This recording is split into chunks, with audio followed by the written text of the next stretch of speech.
এখানে দেখুন রয়েছে অনেক রকমের আলু। তো এখান থেকে বড় বড় সাইজের কিছু আলু আমি বেছে নিয়েছি। এবার খোসাটা আমি এইভাবে ছাড়িয়ে নিচ্ছি। অল্প একটু আধটু খোসা রয়ে যাচ্ছে, তাতে কোনো অসুবিধা নেই। অনেক সময় খোসা না ছাড়িয়েও মেশিনে স্লাইস করে করে কেটে নেওয়া যায় আলুটা। এবার খোসাগুলো ছাড়িয়ে নিলাম, মানে খোসাটা। আর এইভাবে দেখুন পাতলা পাতলা করে বটিতে আমি ভালো করে কেটে নিচ্ছি। যতটা পাতলা করে কাটা যাবে আলুটা ততটাই কিন্তু ভালো হবে। ও, আপনাদেরকে তো বলাই হয়নি, আমি আজকে করব পটেটো চিপস। থাম্বনেল দেখে নিশ্চয়ই বুঝতে পেরেছেন, বা টাইটেল দেখেও।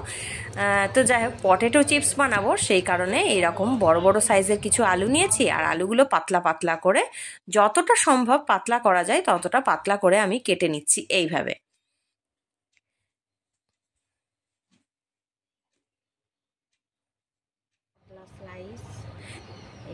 এই দেখুন, এইভাবে এতটা পাতলা করে কেটেছি। এখন একটা পাত্রের মধ্যে আমি জল নিয়েছি, বেশ পরিমাণ পরিষ্কার নর্মাল জল নিয়েছি। জলের মধ্যে আলুগুলো ভিজিয়ে দিচ্ছি,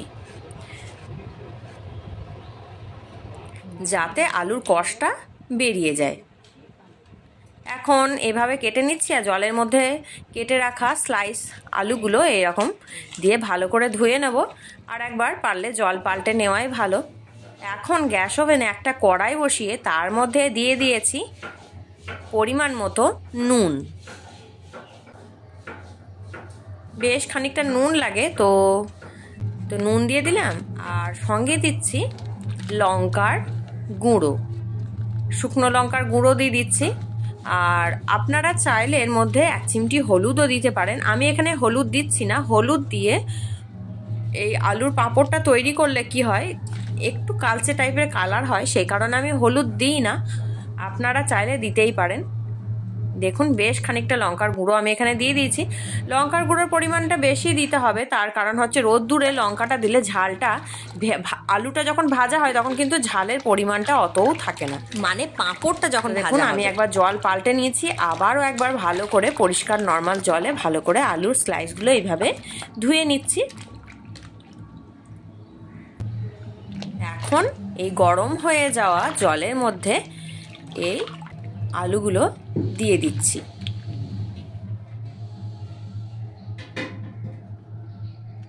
এইভাবে সমস্ত কেটে নেওয়া আলুর স্লাইসগুলো ভালো করে জল দিয়ে ধুয়ে গরম জলের মধ্যে, নুন আর লঙ্কা দেওয়া গরম জলের মধ্যে আলুগুলো এইভাবে দিয়ে দিচ্ছি।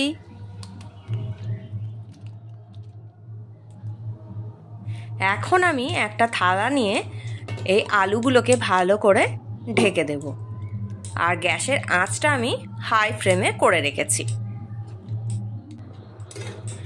5 মিনিট পর এসে ঢাকনাটা খুলে দিচ্ছি।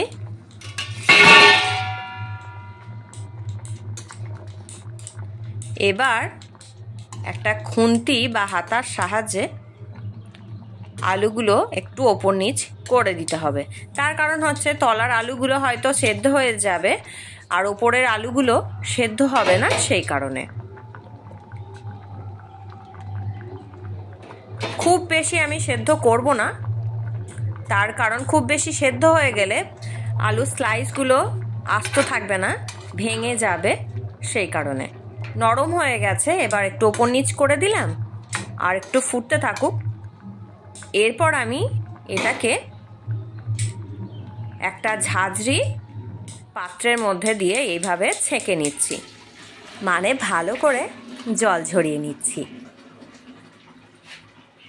ওই জলটাই আবার সেকেন্ডবারের জন্য কড়ার মধ্যে দিয়ে দিলাম। আবারও কিছু কেটে নিয়েছি স্লাইস করে, একই রকমভাবে আলু ভালো করে পরিষ্কার করে জল দিয়ে ধুয়ে নিয়েছি। আবারও কিছুটা পরিমাণ আলু এইভাবে একই রকমভাবে আমি সেদ্ধ করতে দেব।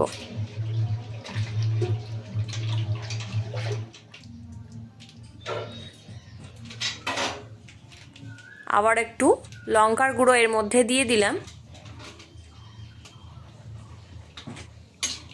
আর এর মধ্যে আবার একটু নুন দিয়ে দেব, স্বাদ মতো নুন দিয়ে দিচ্ছি আবারও।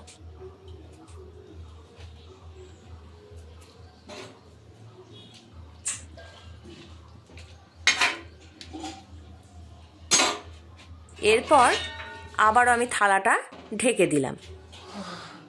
এখন আমি আগেকার যে সেদ্ধ আলুগুলো ছিল, আলু স্লাইসগুলো সেদ্ধ করে রাখা, সেগুলোকে নিয়ে চলে এলাম এক ছাদে। ছাদে একটা পরিষ্কার কাপড় এখানে পেতে নিলাম। পাতার পরে যে আলু স্লাইসগুলো, এগুলো তো হাফ সেদ্ধ হয়েছে, তো এই স্লাইসগুলো দেখুন গোটা গোটা রয়েছে। খুব বেশি সেদ্ধ করলে এইভাবে একটা একটা করে পাতানো কিন্তু ভীষণ মুশকিল হবে, তো সেদ্ধটার দিকে খেয়াল রাখতে হবে। এবার একে একে সমস্ত আলু স্লাইসগুলো এই পরিষ্কার কাপড়টার মধ্যে পাতিয়ে দিচ্ছি। কেউ যেন কারুর গায়ে না ঠেকে থাকে সেদিকেও একটু খেয়াল রাখতে হবে। তার কারণ হচ্ছে একটা স্লাইস মানে আলুর স্লাইস যদি অন্য একটা আলুর স্লাইসের ওপর চেপে যায়, সেটা কিন্তু শুকিয়ে যাওয়ার পর আর ছাড়বে না, তো সেদিকে পাতানোর দিকেও একটু খেয়াল রাখতে হবে। আচ্ছা, সেকেন্ড বার যে আমি কড়াতে আলুটা সেদ্ধ করতে দিয়েছিলাম, সেই আলুটাও সেদ্ধ হয়ে গেছে। আবারও নিয়ে চলে এলাম ছাদে। বাকিটাও এবার এভাবে একই রকমভাবে পাতিয়ে দিচ্ছি। দেখুন একটা একটা করে, কেউ কারুর গায়ে যেন ঠেকে না থাকে সেদিকে একটু খেয়াল রাখতে হবে। গরমে আমার হাল বেহাল, রোদ্দুরের মধ্যে এগুলো পাতাচ্ছি, কি অবস্থা। কিন্তু খাবার সময় একটু খাবার জন্য তো একটু কষ্ট করতেই হবে, তাই না? কষ্ট না করলে কি কেষ্ট মিলবে? সেই কারণে রোদ্দুরের মধ্যেও এগুলো পাতাচ্ছি। যাক, পাতানো কমপ্লিট হয়ে গেছে। এবার ছাদ থেকে নিচে চলে যাচ্ছি, আর উড়ে যাতে না যায় তার জন্য এই ব্যবস্থা। এগুলো আমি দিয়ে দেব। এই হাওয়া দিচ্ছে। ঘড়িতে এখন সকাল 10টা 10, তার মধ্যেই প্রচণ্ড রোদ্দুর। এখন তো তাপপ্রবাহ চলছে, 42 ডিগ্রি সর্বোচ্চ তাপমাত্রা চলছে এখন। আর এখন হচ্ছে বিকালবেলা। এই চড়া রোদের মধ্যে এইগুলো দেওয়া ছিল, এই মানে আলুর চিপস করতে দেওয়া আছে, আলুর পাঁপড়গুলো দেখুন এদের কি অবস্থা হয়েছে এই চড়া রোদের মধ্যে দেওয়াতে। দেখুন গুটিয়ে ছোট্ট ছোট্ট হয়ে গেছে।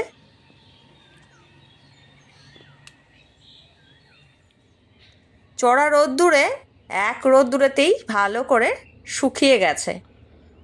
এবার বিকালবেলা ছাদে এসছি এগুলো তুলে নিয়ে যাওয়ার জন্য।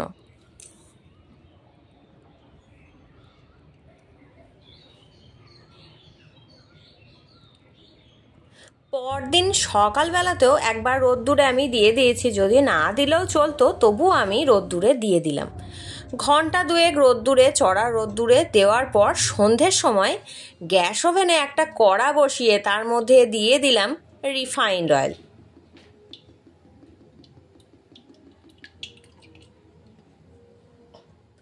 রিফাইন্ড অয়েল গরম হয়ে গেলে তেলের মধ্যে দিয়ে দিলাম এই আলুর চিপসগুলো। দেখুন কেমন হচ্ছে।